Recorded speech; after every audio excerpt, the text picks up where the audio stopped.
Hello बच्चों, welcome to science वाला भैया। तो आज हम लोग लेक्चर 3 ह्यूमन रिप्रोडक्शन का देखने जा रहे हैं। ठीक है, तो पहले देखते हैं कि पिछले क्लास हम लोग क्या क्या पढ़े थे। तो सबसे पहले हम लोग पिछले क्लास में हम लोग देखे थे क्रॉस सेक्शन ऑफ टेस्टिस। ठीक है, हम लोग टेस्टिस को कट किए थे और देखे थे कि वो कैसे दिखता है। तो चलिए पहले वो देख लेते एक बार।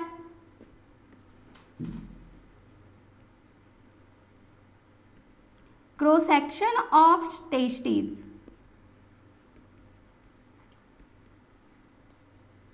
तो इसमें हम लोग सबसे पहले पढ़े थे कि यहां पे आपका टेस्टिस था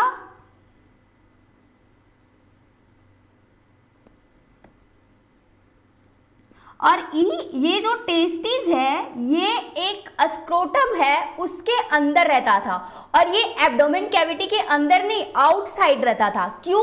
क्योंकि इसको जो रेगुलेट करना है, स्पर्म प्रोड्यूस करना है, स्पर्मेटोजेनेसिस करना है, वो तभी होगा जब बॉडी से 2 से 2.5 डिग्री सेल्सियस टेम्परेचर कम हो। तो इसीलिए ये स्कोटम में रहता था, क्योंकि बॉडी का टेम्परेचर 37 डिग्री सेल्सियस है पर इसका रिक्वायरमेंट ऑलमोस्ट 34 डिग्री सेल्सियस में ये स्पर्म का फॉर्मेशन करता है। ठीक है, तो चलिए सबसे पहले देखते हैं हम लोग कि जो टेस्टिस है उसका हम लोग क्रॉस सेक्शन किए थे तो उसमें क्या क्या पढ़े थे। ठीक है, तो सबसे पहले हम लोग, ये है टेस्टिस और इसी के पोस्टीरियर पार्ट में आपका यहां पे आपका एपिडिडाइमिस रहता है और टेस्टिस के अंदर लमसम 250 लोब्यूल्स होते हैं, टिब्यूल्स होते हैं सॉरी। और ये जो टिब्यूल्स होते हैं वो 250 टिब्यूल्स होते हैं। ठीक है, कंपार्टमेंट होता है जिसको हम लोग कंपार्टमेंट कह देते हैं और यही कंपार्टमेंट को हम लोग टेस्टिक्यूलर कंपार्टमेंट कहते हैं। ठीक है, ये कंपार्टमेंट है टेस्टिक्यूलर कंपार्टमेंट।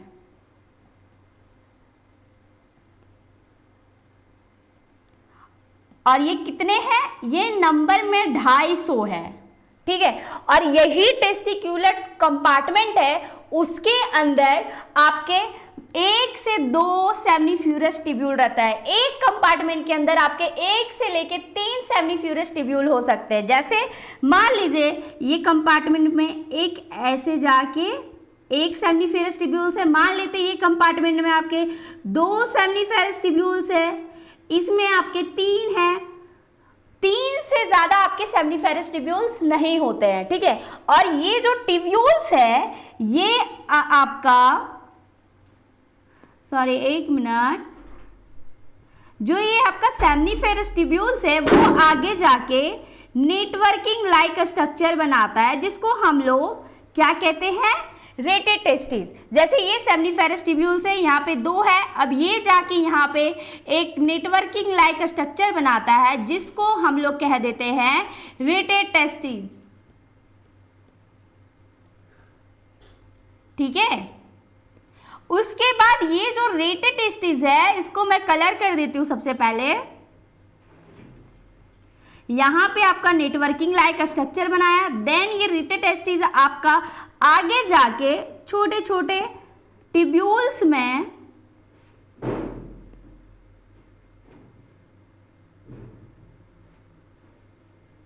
और ये टिब्यूल्स जो है इसको हम लोग कह देते हैं भास इफ्रेंसिया। और ये जो टिब्यूल्स है वो जाके कहां खुल जाते हैं? एपिडिडाइमिस में। और ये क्या है? एपिडाइडिमिस। देन फिर ये एपिडाइडिमिस है वो ओपन होता है आपका वास डिफरेंस में। यहां पे किसमें ओपन हो जाता है? Vas deferens. इसको क्या कहेंगे? Vas deferens.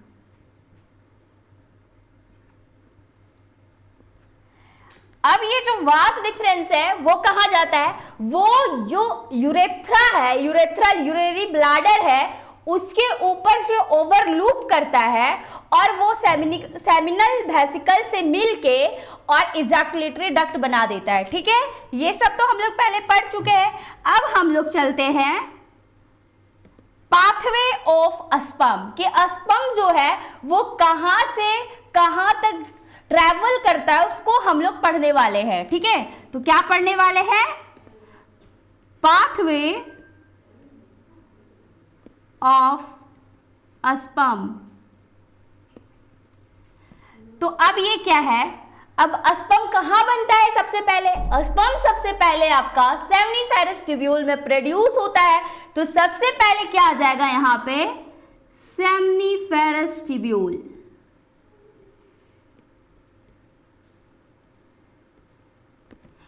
अब इसके बाद कहां जाता है? जैसे कि मैंने बताया था कि जो सेमिनिफेरस ट्यूब्यूल है, जो टेस्टिकुलर लोब्यूल से बाहर निकलता है, उसके बाद एक नेटवर्किंग लाइक स्ट्रक्चर में जाता है, जिसको हम लोग क्या कह देंगे? रेटे टेस्टिस। क्या कहेंगे? रेटे टेस्टिस। अब ये जो रेटे टेस्टिस है वो कहां जाएगा? वो आपका फिर जाता है वास इफ्रेंसिया में। कहां? वास इफ्रेंसिया, जो क्या था? ट्यूबुलर फॉर्म था। जैसे कि मैंने यहां बताया था, ये जो वास इफ्रेंसिया है ये ट्यूब्यूल्स लाइक स्ट्रक्चर है।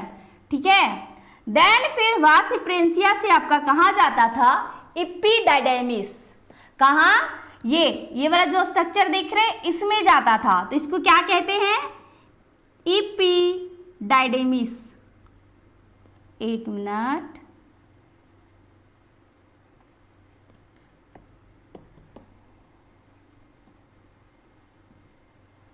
अब इसके बाद कहां जाता था? इसके बाद आपका भास डिफरेंस में खुलता था। कहां खुलता था? तो इसको मैं ऊपर बना देती हूं। ये आपका नेक्स्ट खुलता था वास डिफरेंस में।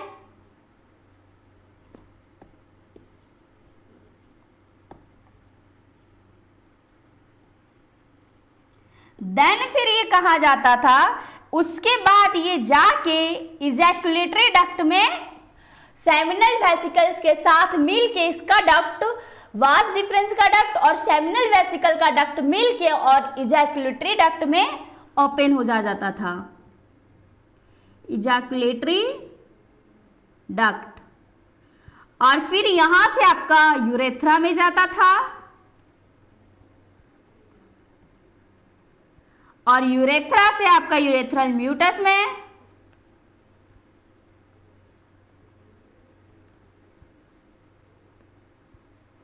और यहां से फिर क्या होता था? आपका आउट हो जाता था स्पर्म। ठीक है, अब हम लोग पढ़ेंगे। तो क्या देखा मैंने? एक बार और मैं बता देती हूं कि हम लोगों ने अभी पढ़ा पाथवे ऑफ अस्पर्म। ठीक है, अब पाथवे ऑफ अस्पर्म जो है, इसमें हम लोग देखे कि जो अस्पर्म है वो कहां प्रोड्यूस हो रहा है? वो तो सेमिनिफेरस ट्यूब्यूल में प्रोड्यूस हो रहा है। ठीक है, फिर सेमिनिफेरस ट्यूब्यूल्स में एक नेटवर्किंग लाइक जाल में जाता है, जिसको हम लोग कहते हैं रेटे टेस्टिस। फिर रेटे टेस्टिस से आपका वास इफ्रेंसिया में जाता है। देन जो ट्यूबुलिक लाइक स्ट्रक्चर रहता है, जिसको हम लोग ट्यूब्यूल लाइक स्ट्रक्चर कहते हैं। क्या कहते हैं? Tubule like structure. देन फिर वो एपिडाइडिमिस में जाता था, फिर वास डिफरेंस में। उसके बाद वास डिफरेंस का डक्ट और सेमिनल वेसिकल का डक्ट दोनों मिला के इजैकुलेटरी डक्ट बनाया। देन फिर वो यूरेथ्रा में जाके यूरेथ्रा म्यूटस के द्वारा आउट हो गया। ठीक है, अब हम लोग पढ़ने जा रहे हैं आगे। अब हम लोग क्रॉस सेक्शन कर रहे हैं किसका भाई? जैसे कि आप देख रहे हैं यहाँ पे, पहले इसको देख लेते हैं। ये है आपका क्या? टेस्टिस। एक मिनट,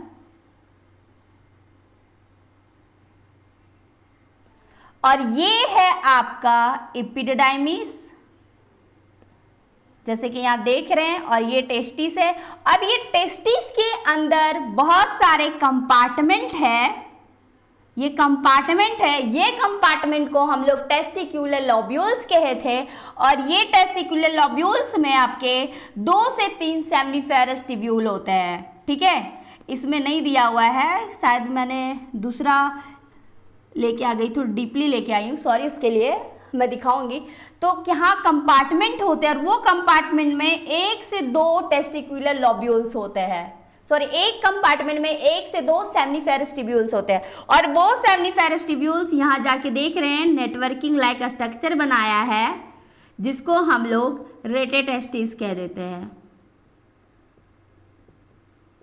ठीक है, अब ये जो टेस्टिस है वो जाके आपका कहाँ जाता है, वास इफ्रेंसिया, जिसको हम लोग इफ्रेंट डक्टल्स भी कहते हैं। ठीक है, अब ये जो इफ्रेंट डक्ट्यूल्स है, जो वास इफ्रेंसिया है, वो जाता है एपिडिडाइमिस में, और एपिडिडाइमिस से फिर जाके वो वास डिफरेंस के थ्रू कहाँ जाता है, इजैकुलेटरी डक्ट में। ठीक है, अब हम लोग चलते हैं cross section of seminiferous tubule.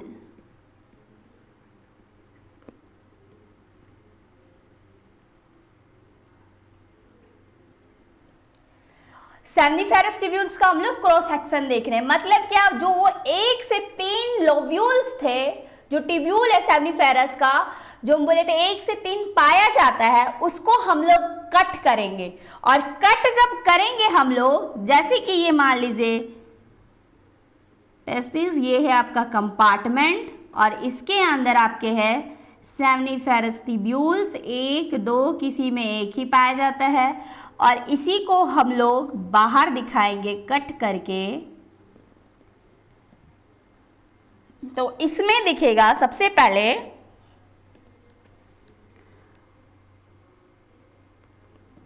Structure एक,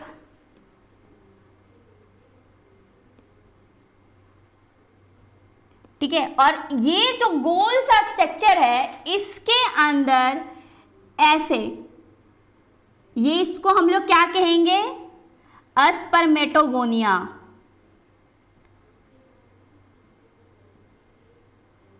ठीक है, जो क्या करता है, स्पर्म को प्रोड्यूस करता है। ठीक, तो ये जो आपका स्पर्मेटोगोनिया है, उसमें एक शर्टोली, मतलब सर में ऐसे कुछ निकला हुआ है, जिसको हम लोग क्या कह देते हैं, सर्टोली सेल कह देते हैं।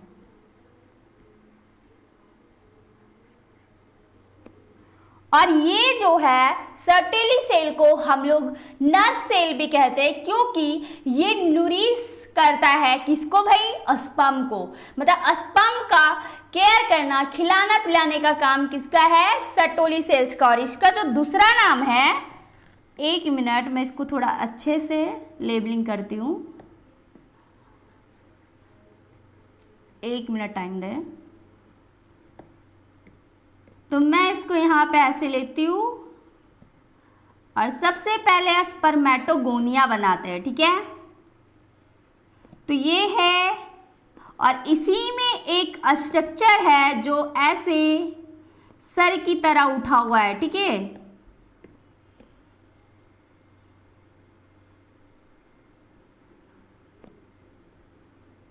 जिसको हम लोग क्या कहें, सर्टोली सेल, सर्टोली सेल। और इसी का दूसरा नाम क्या है, नर्स सेल। अब नर्स सेल क्यों कहे, नर्स सेल इसीलिए कहते हैं क्योंकि ये स्पर्म को न्यूरिश करने का काम करता है। ठीक है,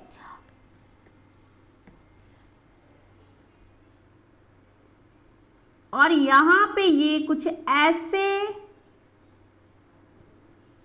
बने हुए थे, इसी को हम लोग क्या कह देते हैं, स्पर्मेटोगोनिया।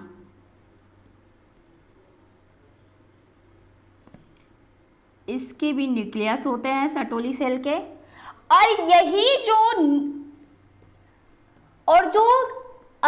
मतलब सेमनीफेरस ट्यूब्यूल्स के बीच में कुछ सेल्स पाए जाते हैं, एक स्पेस होता है और वहीं पे कुछ सेल्स पाए जाते हैं उस स्पेस में, जिसको हम लोग क्या कहेंगे, लीडिंग सेल। और इसी का दूसरा नाम है इंटरस्टिशियल सेल। 1 मिनट, इसका दूसरा नाम क्या है? Interstitial cell.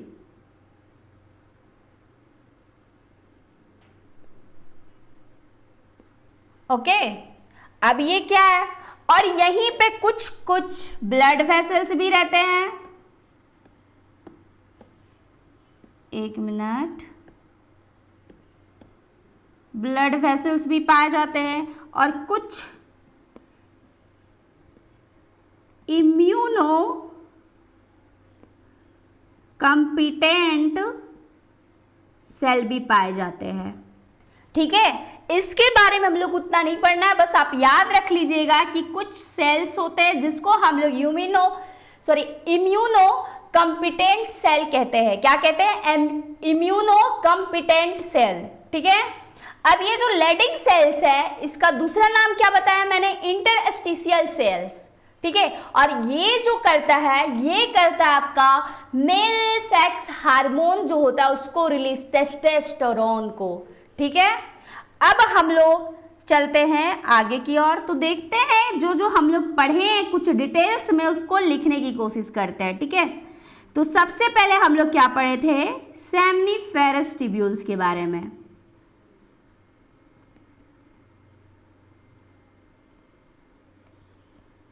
आप बताइए, सबसे पहले स्टार्ट कीजिए, क्या क्या पढ़ा था? तो अभी हम लोग यहां देखें, सेमनीफेरस ट्यूब्यूल्स में 2 टाइप्स के सेल्स होते हैं। पहला होता है सटोली सेल्स और दूसरा होता है लेडिंग सेल्स। और सटोली सेल्स का दूसरा नाम क्या है? नर्व सेल, और लेडिंग सेल्स का दूसरा नाम है इंटरस्टिशियल सेल्स। ठीक है, एक मिनट।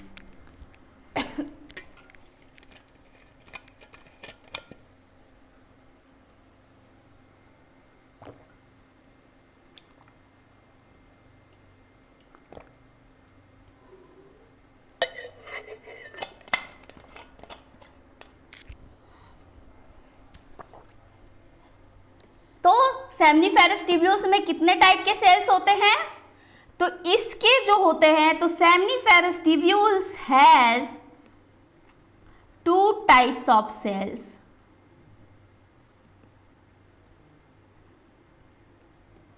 कौन कौन भाई? तो फर्स्ट जो होता है वो आपका मेल जर्म सेल, जिसको हम लोग स्पर्मेटोगोनिया कहते हैं। सॉरी, ये जो सेल्स थे ये है आपका सेमनीफेरस ट्यूब्यूल्स के, जो हम 20 में क्रॉस सेक्शन देखे थे, तो इसमें 2 टाइप्स के सेल पाए गए थे। एक होते हैं आपके सटोली सेल्स और दूसरे होते हैं आपके स्पर्मेटोगोनिया। ठीक है, तो इसमें क्या है, जो आपके मेल जर्म सेल है और उसी को हम लोग स्पर्मेटोगोनिया कहते हैं, और जो दूसरा है उसको हम लोग कह देते हैं सटोली सेल। ठीक है, अब ये भाई इसका काम क्या है, ये काम क्या करता है? तो चलिए सबसे पहले इसका हम लोग काम देखते हैं। मैंने आपको बता दिया है कि स्पर्मेटोगोनिया का काम है स्पर्म बनाना और सटोली सेल का काम है उसको न्यूरिश करना। ठीक है, तो चलिए सबसे पहले हम लोग देखेंगे कि ये मेल जर्म सेल है, इसका काम क्या है, मतलब क्या, मेल जर्म सेल और स्पर्मेटोगोनिया का काम क्या है। तो आप बोलेंगे मैम इतना लिखा क्यों रहे? क्योंकि भाई बोर्ड में ऐसे ही आते हैं, आपके कोई ऑब्जेक्टिव क्वेश्चन तो नहीं आते, इसीलिए आपको बहुत ज़्यादा लिखने का प्रैक्टिस भी करना है। तो सबसे पहले हम लोग देखेंगे कि जो ये स्पर्मेटोगोनिया होता है वो हेल्प्स करता है, हेल्प्स इन फॉर्मेशन ऑफ, किसमें हेल्प करता है? स्पर्म बनाने में। तो क्या हेल्प करता है? Helps in formation of sperm. अब ये जो दूसरा है सटोली सेल, ये क्या करता था? तो ये क्या करता है, ये सबसे पहले ये जो होते हैं ये इलोंगेटेड होते हैं, जैसे कि मैंने आपको यहाँ फिगर में दिखाया है। ये इलोंगेटेड स्ट्रक्चर जो है यही है सर्टोली सेल, ठीक है। और इसका जो काम है तो ये क्या करता है, provide nutrition to a sperm. तो क्या किया भाई, ये न्यूट्रिशन प्रोवाइड किया किसके लिए, स्पर्म के लिए, इसीलिए इसको हम लोग क्या कह देते हैं, नर्स सेल भी कह देते हैं, ठीक है। अब हम लोग देखते हैं कि लीडिंग सेल्स का क्या काम है, जो कहां पाया जाता था, इंटरस्टिशियल स्पेस में पाए जाते हैं, ठीक है। इसीलिए हम लोग लीडिंग सेल्स को क्या कह देते हैं, इंटरस्टिशियल सेल कह देते हैं। तो अब हम लोग किसका वर्क देखेंगे, लीडिंग सेल का।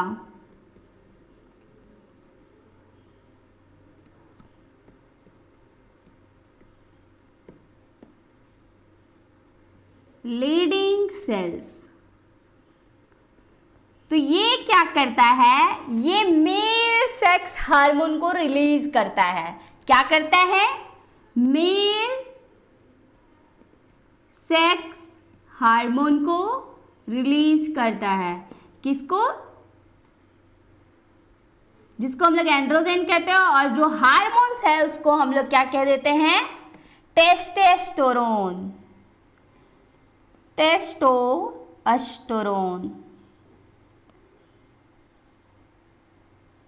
एक मिनट,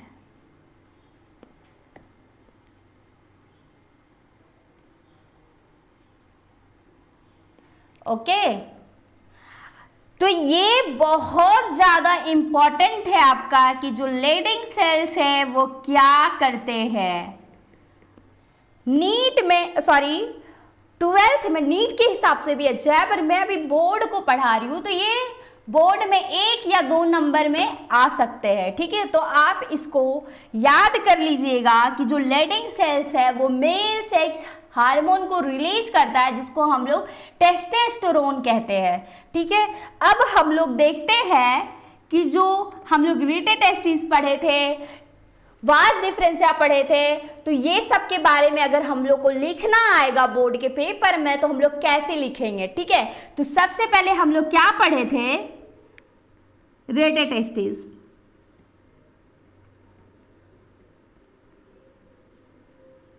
तो ये क्या है, तो इसके बारे में हम लोग क्या पढ़े कि ये जो स्पर्म को है वो रिसीव करता है, कहां से रिसीव करता है, सेमनीफेरस ट्यूब्यूल्स, और किसको दे देता है, भास इफ्रेंसिया को दे देता था, ठीक है। तो हम लोग यहां क्या लिखेंगे कि रिसीव अ स्पर्म फ्रॉम, कहां से, सेमनीफेरस ट्यूब्यूल से, सेमनीफेरस ट्यूब्यूल्स,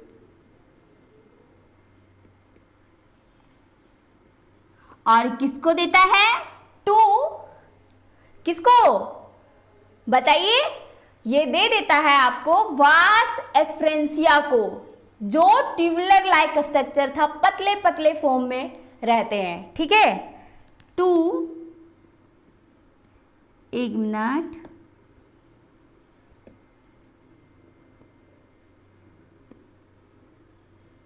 वास एफ्रेंसिया।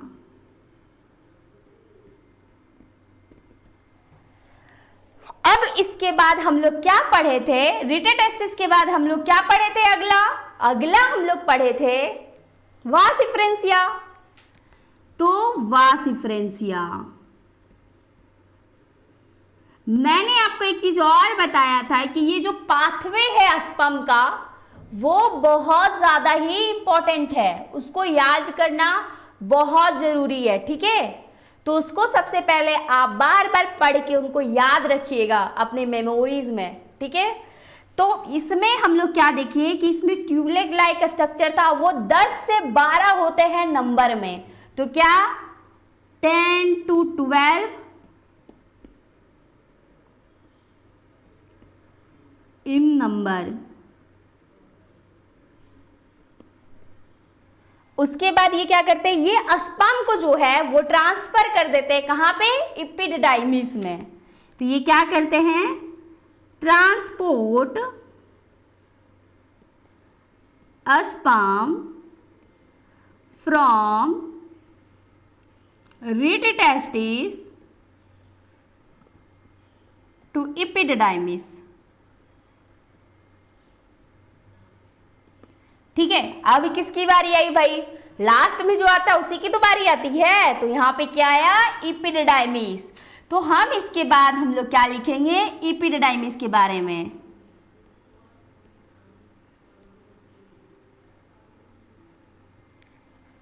अब एपिडिडाइमिस क्या है, एपिडिडाइमिस किसको देता था, स्पर्म। याद कीजिए, ये क्या करता था, आपका वास डिफरेंशिया से स्पर्म लेके वास डिफरेंस को दे देता था।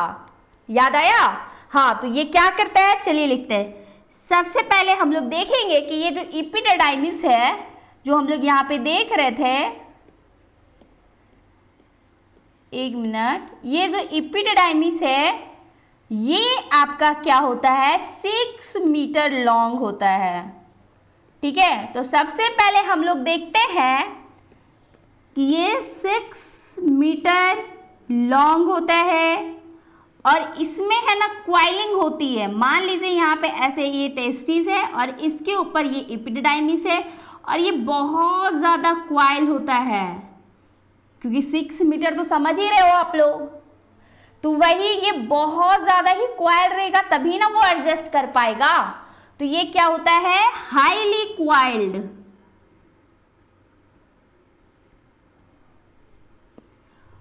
उसके बाद ये एक टेम्पोररी के लिए स्टोरेज होता है, किसका, स्पर्म को। ये टेम्पोररी स्टोर करता है स्पर्म को। ठीक है, तो इसको हम लोग क्या कहेंगे, temporary storage of sperm.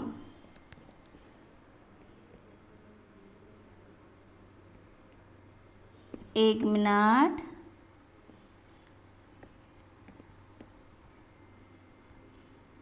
Temporary storage of sperm. Then ये क्या करता है, ये स्पर्म को मैच्योर करने में भी हेल्प करता है। क्या करता है, स्पर्म को मैच्योर करने के लिए भी हेल्प करता है। तो इसको हम लोग लिखेंगे, हेल्प्स इन मैच्योरेशन ऑफ किसका, स्पर्म का। ठीक है, और इसका एक, और ये कहां पे रहता है, ये जो होता है ये कहां रहता है, अब बताइए, एपिडिडाइमिस से कहां रहता है, वो टेस्टिस के पोस्टीरियर पार्ट में रहता है। मैंने आपको सेकेंड क्लास में मैंने आपको पढ़ाया था इसका क्रॉस सेक्शन, तब मैंने बताया था आपको कि ये जो एपिडिडाइमिस है वो टेस्टिस के पोस्टीरियर पार्ट में रहता है, मतलब पीछे की ओर से रहता है। ठीक है, तो ये कहां है, लोकेटेड पोस्टीरियर टू टेस्टिस। और ये स्पर्म को कहां से कहां लेके जाता है, ये आपका वास डिफरेंशिया से आपको दे देता है वास डिफरेंस में। कहा, ये स्पर्म को कहां करता है, ट्रांसपोर्ट स्पर्म फ्रॉम वास डिफरेंशिया टू वास डिफरेंस।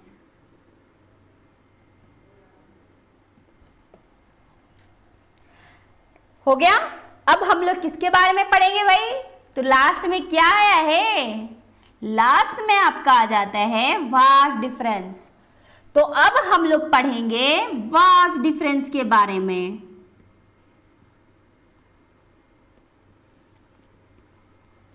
ठीक है, तो ये क्या करता है, ये स्पर्म किससे लेगा, एपिडिडाइमिस से लेगा। किसको देगा भाई, सॉरी, हाँ, और किसको देगा, फिर ये जाके सेमिनल वेसिकल से अटैच होके इजैकुलेटरी डक्ट में मिल जाता है। ठीक है, तो हम लोग इसको क्या लिखेंगे, फर्स्टली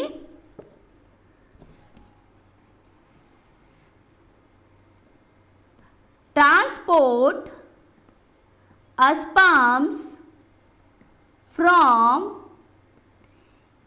epididymis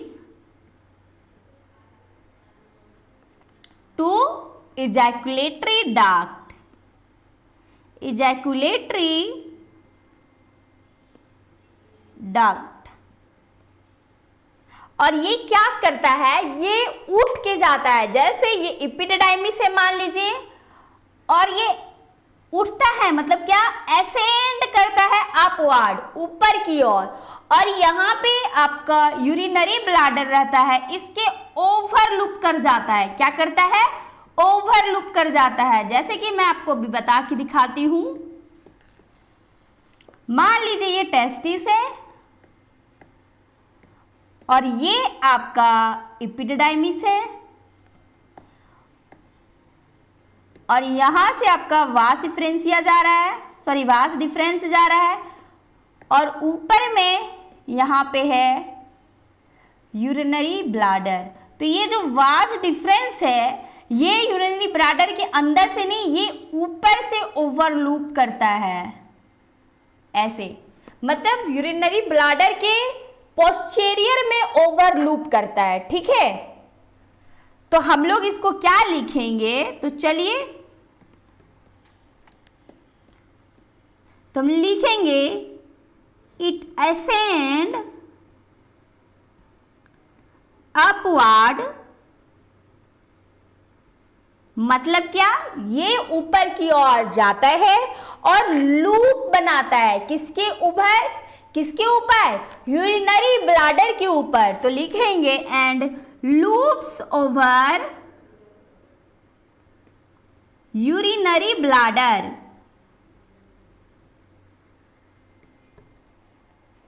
ठीक है, और इसको मैंने क्या बोला, ये किसके पोस्टीरियर है, यूरिनरी ब्लैडर के पोस्टीरियर में लूप करता है। तो हम लोग लिखेंगे पोस्टीरियर टू यूरिनरी ब्लैडर,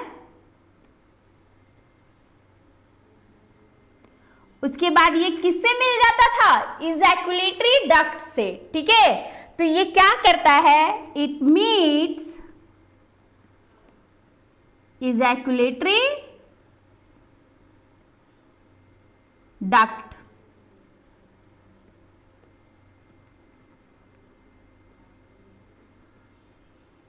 ठीक है, देन अब हम लोग किसका बारे पढ़ेंगे, किसका बारे है, अब यहां से हम लोग को पता चलता है कि अब हम लोग ejaculatory duct के बारे में पढ़ेंगे।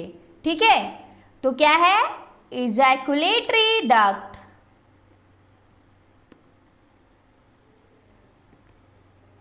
तो मैंने आपको बताया था कि ये डक्ट कैसे बनता है, ये वास डिफरेंस का डक्ट जो रहता है वो सेमिनल वेसिकल के डक्ट से मिल जाता है, देन फिर वो इजैकुलेटरी डक्ट के रूप में बाहर आता है।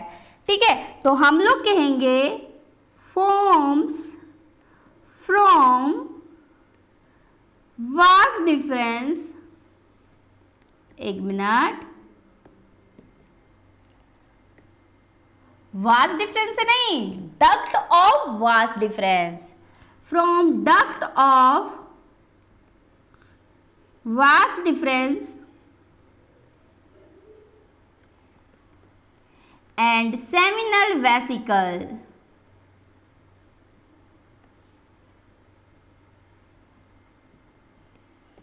ठीक है, ये पढ़ लिए। देन फिर जो इजैकुलेटरी डक्ट है, अब ये मत समझिएगा फिर हम लोग सेमिनल वेसिकल पढ़ेंगे, नहीं, यहाँ पे आपका इजैकुलेटरी के डक्ट के बाद डायरेक्ट आपका यूरेथ्रा आ जाता है, उसके बाद यूरेथ्रा से आपका यूरेथ्रल म्यूटस के द्वारा आपका स्पर्म बाहर निकल जाता है। ठीक है, तो अब हम लोग यहाँ पे क्या देखेंगे, यूरेथ्रा।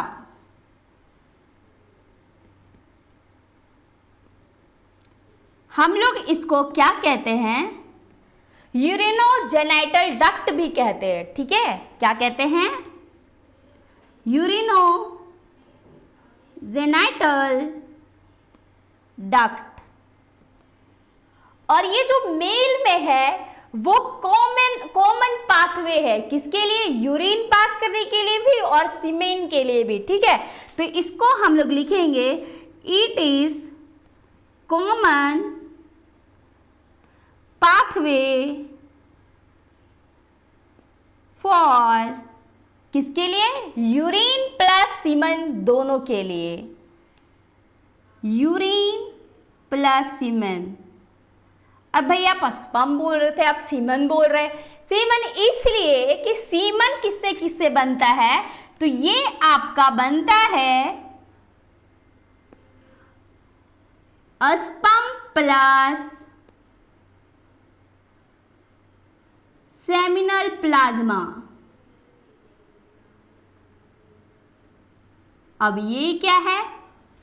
ये है कि आपका जो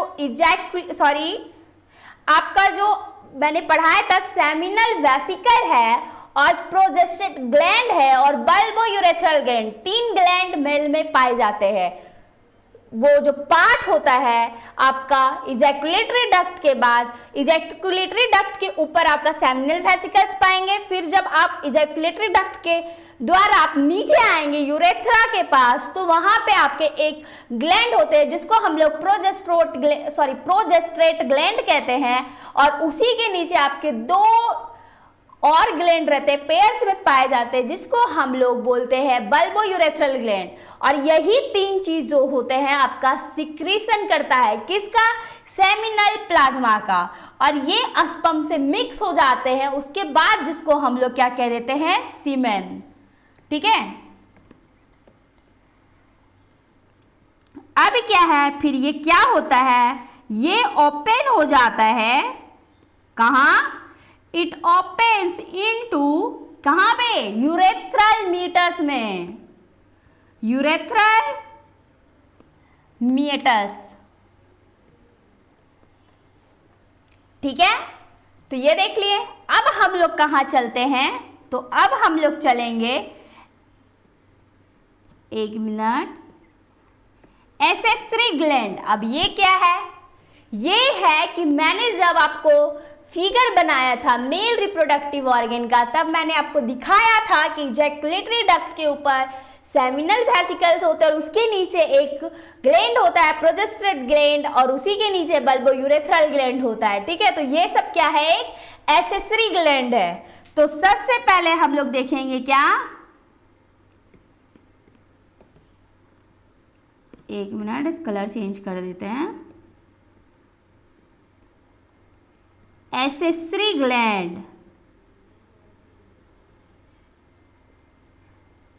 सबसे पहले देखते हैं कि ये क्या सिक्रीट करता है। तो प्रोवाइड्स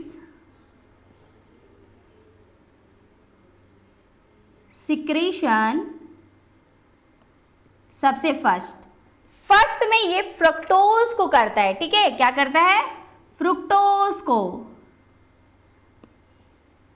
कैल्शियम भी रहता है और एक रहता है आपका म्यूकस। म्यूकस नहीं रहेगा तो इसका कोई खेल ही नहीं है। सारा खेल म्यूकस का भी होता है, क्योंकि वो म्यूकस करेगा तभी ना वो स्लीपी बनेगा, ठीक है।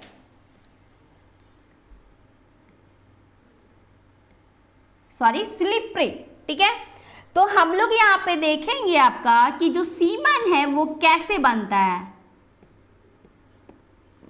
सीमन, जैसे कि मैंने आपको पहले ही बताया कि आपका जो सीमन है वो स्पर्म प्लस सेमिनल प्लाज्मा मिलके बनाता है।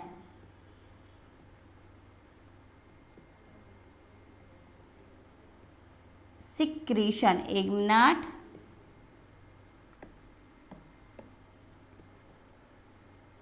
और ये सेमिनल प्लाज्मा जो होता है वो उसमें क्या क्या होता है? फ्रुक्टोज होते हैं, कैल्शियम होते हैं और म्यूकस होता है, और यही सब मिलके आपका सीमेन बना देता है।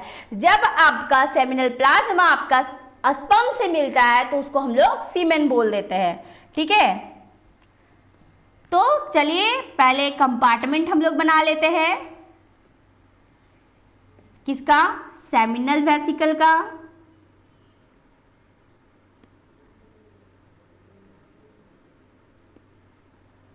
दूसरा होता है प्रोजेस्टेट ग्लैंड, और तीसरा आपका होता है बल्बो यूरेथ्रल ग्लैंड।